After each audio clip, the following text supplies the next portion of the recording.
Okay, so sige po. Tayo po ay mag-aral. Mateo 8, chapter 8, 23 to 27. Okay. Basahin ko muna diretso ha. Okay lang?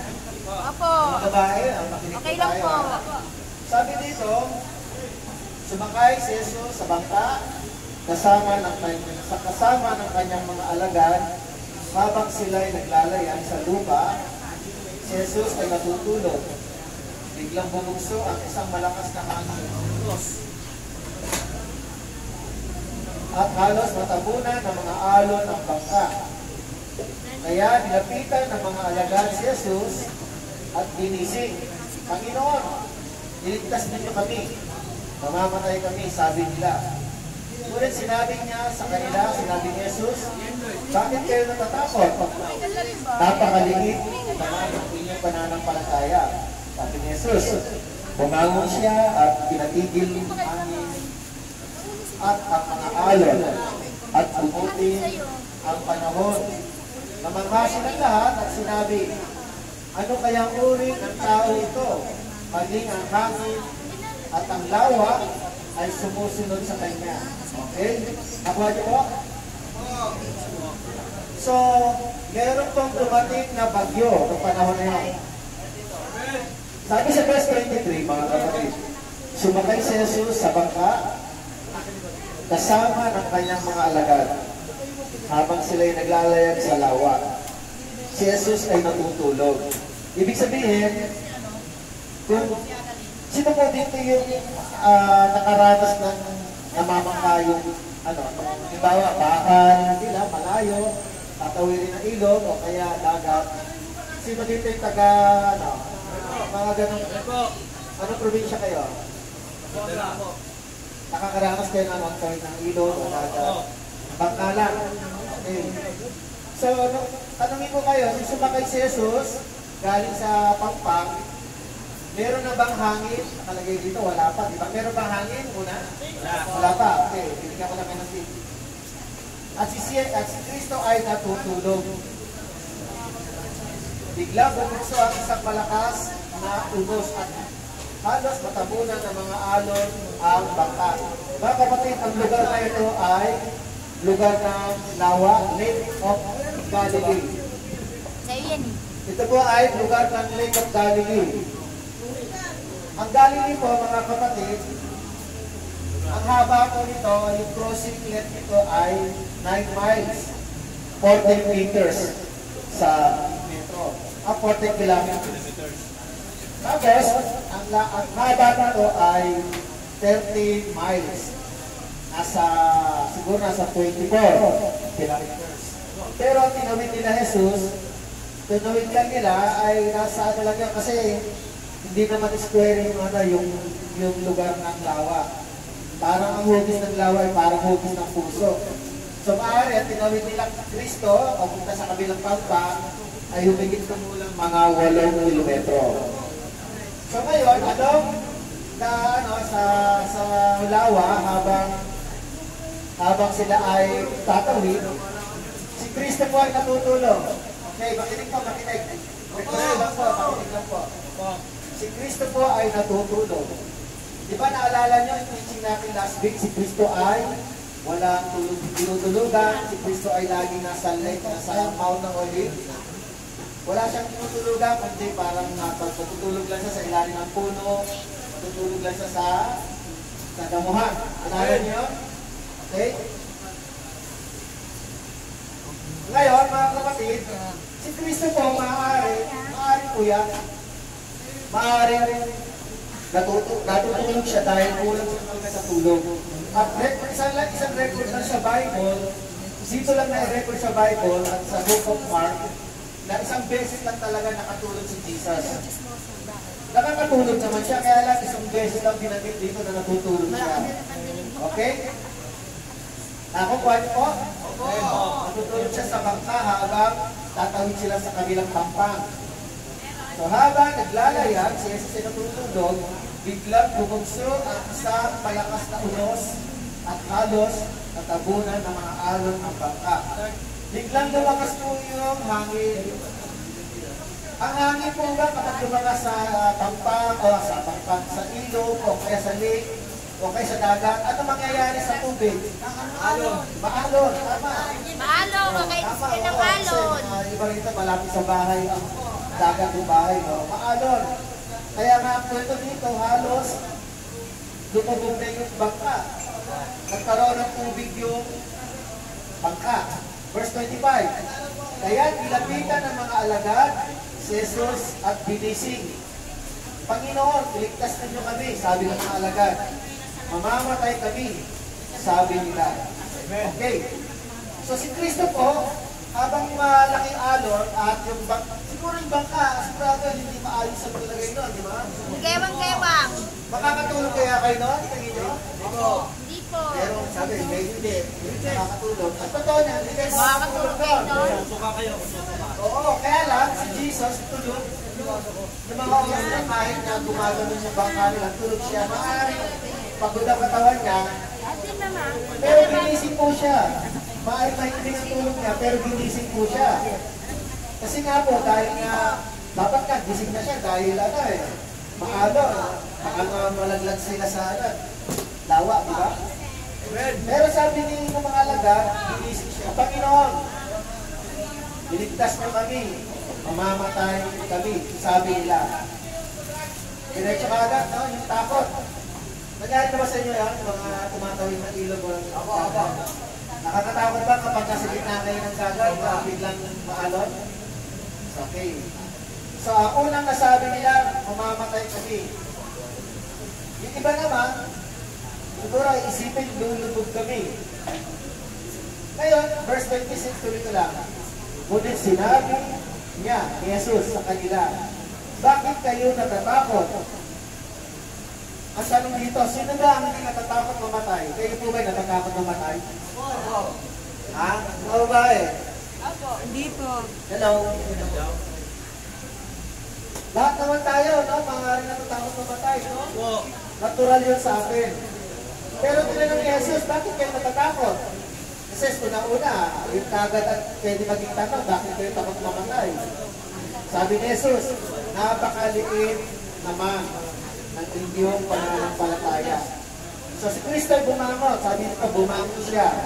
So ibig sabihin, habang nakikipagkwentuhan si Jesus, nakahiga pala siya. Habang nakikipagkwentuhan siya at pagkakalaman yung bangka, nakikipagkwentuhan, nakahiga si Jesus. Amen. Very kalmado pa. Nakuha niyo po? Opo, pastor. Nakuha niyo po yung dating ni Jesus na nakikipagkwentuhan siya, yung mga apostol ay namumutla na siguro sa takot. Tapos, si Jesus naman, nakahiga, nakikipag-usap, bakit kayo natatakot? Ang ulit naman ang pananampalataya ninyo. At saka lang siya bumangon si Jesus. Opo, pastor. Sabi rito, pinatigil ang hangin at ang mga alon. So pinatigil ni Jesus ang hangin at alon. At umuli ang panahon. Verse 27, namangha silang lahat at sinabi, ano kayang uri ng tao ito? Maging ang hangin at ang lawa ay sumusunod sa kanya. Sino nagpahinto ng hangin at saka alon? Jesus. Jesus. Okay. So ito yung kwento, no? Babalikan din natin. Pero tingnan natin, ibay-ibay natin. Sabi ko nga kanina, lahat naman tayo natatakot, mamatay, natatakot tayong lumubog sa bangka, dahil sa bangka, lumubog sa bangka, sinasakyan natin. Kaya nilapitan nila si Jesus na nagpapahinga. Mga kapatid ko sa Panginoon, tama lang po na kapag may problema po ang isang tao, kasama nila si Jesus, ang una nilang lalapitan ay si Jesus. Tama po ba yun? Amen. Kayo po ba, kapag meron kayo, ano, nasa gitna kayo ng panganib, sino din ang lalapitan nyo? Jesus. O nagpe-break agad kayo? Opo. Kapag kayo nasa panganib ng lugar, si Jesus ba kagad ang tinatawag ninyo? Naisip po. Ha? Sa isip. Pero tama lang yun. Diba? Isa kasi kapag tayo ay nagigipit at natatakot tayo sa isang sitwasyon, kung ano-ano ang tinatawag natin, o kung ano-ano ginagawa natin. Opo. Ang pinakamagandang attitude, lumapit kay Jesus. Amen? Amen! At ang sabi nito, Panginoon, iligtas mo kami. Mamamatay kami, sabi ng mga alagad. Panginoon, iligtas mo kami. Para ba sinasabi ng mga alagad? Hindi. Para sinasabi ng alagad, pag lumulog yung bangka, hindi si Kristo na lumulog din. Lahat naman sila ay pwedeng lumubog kasama si Jesus. Amen! Pero pag sinabi ni ito mga alagad, Panginoon, iligtas mo kami. Para ba sinasabi sila na iniligtas? Pero mga kapatid, nalalaman ng mga alagad na makapangyarihan si Jesus. Nalalaman nila na si Jesus ay may kakayahang magligtas at maligtas ang kanyang sarili. Sabi nila, mamamatay kami. Ngunit sinabi nila, bakit kayo natatakot? Napakaliit naman ang inyong pananampalataya. Mga kapatid, tandaan ko natin. Kasama nila si Jesus, isang ganun ang buhay natin, no? Pagsampa nila ng bangka, maayos yung panahon. Walang hangin, walang alon. Isang ganun din tayo. Isang panatag yung buhay natin. Pupunta ka sa trabaho, maayos, bigla na lang magkakaroon ng hindi inaasahang problema. Pwede natin sabihin para aksidente ang pwede mangyari, pero hindi naman sila na aksidente. Minsan may mga biglaang problema na nakakatakot na pati buhay natin ay pwede mapahamak. Tandaan po natin, kapag ang buhay natin ay mapapahamak sa isang bagay na hindi natin inaasahan. Amen! Ang pinakamagandang lapitan, ang Panginoong Jesus. Amen! Hindi kayo lalapit sa sino mang tao, hindi kayo lalapit sa sino mang mga bagay. Halimbawa, may banganit, meron kang threat, meron gagawa na masama sa'yo. Ano gagawin? Minsan, maghahanap ka ng weapons para dumante. Yung ba paraan? Yung mga weapons, baril, kutsilyo para iligtas mo buhay mo. Yung ba yung paraan? Mga kapatid, ang paraan ay lumuhod ka sa Panginoon. Kapag may panganib sa buhay mo, lumuhod ka sa Panginoon. Ang Panginoon kahit natutulog, gigising para sa iyo. Amen? Amen! Naniwala kayo? Apo! Dahil wala pong oras at panahon na si Jesus ay abala. Siya ay pwede maabala kapag tayo ay kumapatot na nanalangin sa Panginoon. Dirigin ng Panginoon ang iyong pangangailangan. Amen! Ngayon, sinabi na yung Jesus, bakit kayo natatakot? Napakalit naman ang inyong pananampalataya. Palagay ninyo, bakit sinabi ni Jesus, bakit kayo natatakot? Alin naman ang pananampalataya? Mga babae, excuse me. Tingin niyo, bakit tinanong ni Jesus, bakit kayo natatakot? Alin naman ang pananampalataya ninyo? Wala. Nagtiwala. Kulang sa pananampalataya. Kulang sa pananampalataya. Kayo mo, bakit nasabi ni Jesus yun? Ha? Istorbo siya? Pero hindi sinabi ni Jesus, istorbo niya naman ako natutulog ako. Wala naman sinabi, no? Bakit, mga kapatid? Sa palagay ninyo, bakit sinabi ni Jesus na hindi ka magandang ng palataya? O nga, bakit nga? Bakit nasabi ni Jesus? O nga, hindi mo pa naman. Pero bakit kaya? Ha? Kayo, ano ha? Tanggal yung takot at pamanatag sila. Mga kapatid, kasama nila si Jesus sa bangka. Ikaw, kung kasama mo si Jesus sa iyong bahay, matatakot ka ba? Hindi po! Makapagyarihan ng Panginoong Jesus, kasama mo sa loob ng bahay mo. Mangangamba! Tapos may mangyari sa bahay mo, na ando si Jesus, ano sa tingin mo? Yung mangangamba! Dapat hindi ka nangangamba. Kasama mo ang makapangyarihan. Panginoon. Amen! Nakuha niyo mo? Amen! Kahit, siya, palapakan niyo ng Panginoon.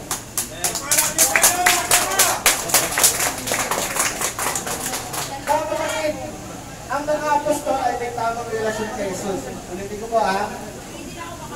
Ang mga apostol ay may tamang relasyon kay Jesus. Amen! Kapag ikaw ay may tamang relasyon kay Jesus, kahit na ang buhay mo ay parang tila bangka, na parang inaalon, lulubog, may problema, na parang ang mamamatay sa problema, kung may tama kang relasyon kay Jesus, huwag kang matakot.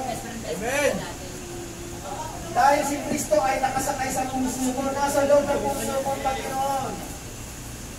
Kung may tama ka na si Jesus. Kaya nga nagtataka si Jesus sa mga alagad niya. Para sinasabi ni Kristo, ano ba kayo? Wala ba kayo nakita magandang ginawa ko? Mga himala? Even si Jesus bumubuhay ng patay. Even si Jesus nagpapakain ng mga tao na 5,000. Kalalakihan pa lang yun. Si Kristo ay nagpapalayas ng masamang espiritu, nagpapagaling. Tapos magbigla sila mawawala ng pananampalataya. Kaya kapatid, kung si Kristo po ay isasahin ninyo sa selda ninyo, hindi kayo matatakot. Amen! Kung si Kristo, Espiritu ni Jesus, ay lagi nasa loob ninyo, hindi kayo matatakot. Amen! Amen! Kaya dapat si Kristo ay lagi nasa puso ninyo, nasa lugar ninyo. Ano man ang mangyari, hindi mo kayo mapapahamak. Amen! Amen! Kaya lang gusto ni Jesus, manalig kayo sa Kanya. Amen! Manampalataya kayo sa Kanya. O ano pa? Ito pa ang mga sinabi ni Jesus. Bumangon si Jesus, sabi niya, pinatigil ang hangin at ang mga alon at bumuti ang panahon. So sabi ng mga alagad, pati si Kristo ay sinusunod ng mga hangin at nature. Ano kayang klaseng tao ito? Sabi nila, si Jesus ay anak ng Diyos, makapangyarihan. Ang hangin, ang dagat, ay nilikalan ng Diyos. Kaya sila ay sinusunod sa salita ng Diyos. Amen! Amen! Tandaan po natin, noong ang Diyos Ama ay nilikha ang lahat ng bagay sa pamamagitan ng salita. Nagkaroon ng langit, ng buwan, ng bituin, nagkaroon ng dagat, nagkaroon ng bundok, lahat galing sa salita.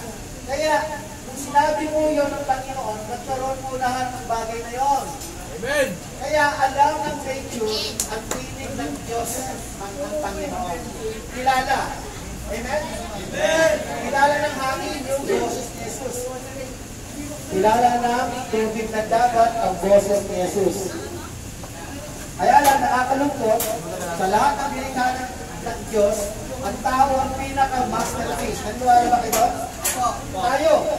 Ang pinakamagandang uri na nilikha ng Diyos. Kaya lang, pag nadidinig natin ang boses ng Panginoon sa pagpapagina ng Biblia, nakakalungkot, walang sumusunod. Wala naniniwala. Mabuti pa ang hangin, naniniwala. Mabuti pa ang dagat, tumatahimik. Sumusunod sa boses ng Panginoon. Pero ang totoo niyan, ang Biblia po ay kasulatan, salita ng Panginoong Diyos. Marami po ang hindi nagbabasa. May nagbabasa pero hindi nakikinig. Nakikinig pero hindi sumusunod. Kaya po tayo ay napapahamak. Tama ba o correct? Correct. Biro lang. Wala kayo pupuntahan o choice. Tama at correct. Isa lang yan. Mga kapatid, nakakaya naman sa hangin, sumusunod sa Panginoong Diyos.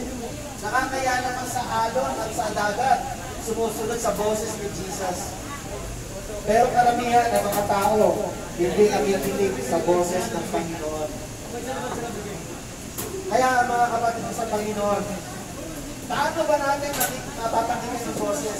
Pag binasa natin ito, para siya nagsasalita sa atin. Di ba yung mga ganyan, di ba? Oo, yan. Yan, galing yan.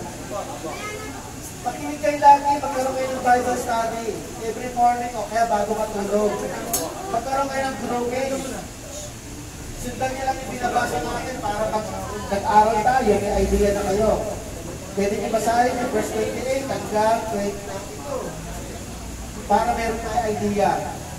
Sa mga kapatid ko sa Panginoon, tandaan mo natin, kung si Kristo po ay nakasakay sa bangka ng buhay natin, ano bang panganib, ano bang threat o panganib na dumating sa buhay natin, o pagsubok, o delibyo, o hangin, o mga bagyo ng mga sulirani, tandaan ninyo, kapag kayo ay nakasakay, o si Kristo ay nakasakay sa buhay ninyo, Huwag kayo matakot. Amen. Kung kayo ay may relasyon tama sa kay Kristo, huwag kayo matakot. Kung si Kristo po ay lagi niyo sinasali, alam niyo ba pag meron may Bible study grouping, every time na binabasa niyo po yun, nandiyan ang Espiritu ng Panginoon. Nasa inyo, nasa kalagitnaan ninyo. Kapag binabasa niyo yung Bible, nasa kalagitnaan ninyo ang Espiritu ng Panginoon. Ano man ang mangyari, hindi kayo pababayaan. Ano ang pagsubok, hindi kayo pababayaan. Hindi kayo lulubog. Hindi kayo mapapahamak. Mismo, itinaliwanag ni Jesus. At ang Panginoon, kaya niya pahupain ang lahat ng pagsubok ninyo. Amen? Amen. Palakpakan natin si Lord. Sige.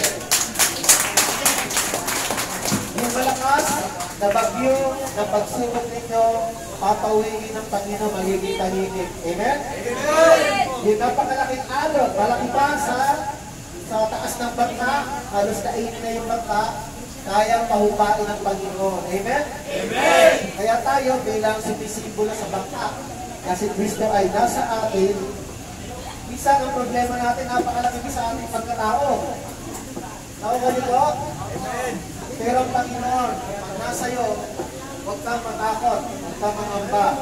Sabi nga ng Panginoon, ang liit naman ang pananampalataya nila. Pero, ang Panginoon pa rin ang tumugon.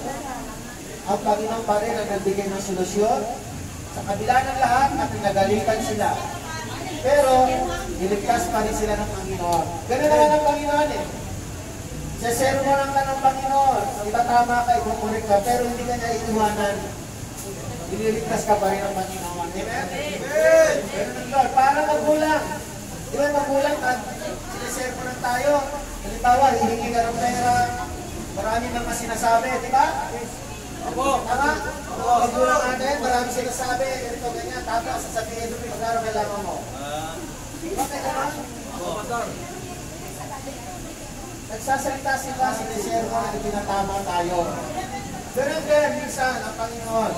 At actually, hindi lang minsan, madalas pa. Itatama tayo pagdating sa pananampalataya. Itatama tayo pagdating sa mga mamalian natin. Itutuloy mo tayo pagdating sa mga baluktot na buhay natin. Upang tayo lalo manampalataya kay Jesus. Tandaan po natin, kaligtasan ang dala ni Jesus. Pagkatama, pagtutuwid para sa buhay natin habang tayo nabubuhay sa lupa. Kailangan lang ay makinig tayo sa salita ng Panginoon. Amen. Salamat sa Panginoon. Amen? Amen. God is good. So, ang lesson po dito, number 1, kung kasama ka ng Panginoon, number 1, huwag kang mangamba. Kung si Kristo po ay nasa puso mo, huwag kang mangamba. Amen? Amen. Pangalawa, dagdagan mo ang pananalig mo kay Jesus dahil kasama mo siya sa iyong buhay. Amen? Amen. At pangatlo, huwag kayo matakot sa mga pagsubok ng problema na kapaligid dahil kasama mo ang Panginoon. Siya ang bahala. Di ba? Amen. Ginagawa ba yung mga apostol para umupa yung hangin? Para bumaba yung alon? Sino may gawa lang nun? Diyos. Ang Panginoong Jesus. Tandaan po natin, walang ibang magbibigay ng solusyon sa atin, kundi ang Panginoong Jesus. Amen. Ang nagiging problema lang natin, masyado tayong maingay sa Panginoon. Nagre-reklamo sa Panginoon. Pero ang totoo niya, ililigtas pa rin tayo ng Panginoon. Amen. Kaya mga kapatid ko, meron po lagi namin sinasabi ko sa prayer. Kayo po ba'y nananalangin? Please, nalapit sa akin. Namimiss ka rin. Gusto ko lang i-share katulad na lagi ang binabanggit din. Sa dulo. Mga kapatid, binabanggit namin lagi na kapag nag-pray kayo, kayo ang nagsasalita sa harapan ng Panginoon Jesus. Tama? Okay. So paano naman ang Panginoon nagsasalita sa inyo? Paano naman yun? Biblia. Sa mag-asawa, para maging tagumpay ang pagsasama ng mag-asawa, dapat give and take. Kapag nagsasalita ang lalaki, ang asawang lalaki, nakikinig di babae. Amen? Asawa. Tapos kapag nagsasalita naman yung babae, dapat yung lalaki hindi kinig naman. Tama? Hindi sila yung parehong nagsasalita, ay baka ang puyo. Karamihan po napupunta sa hiwan.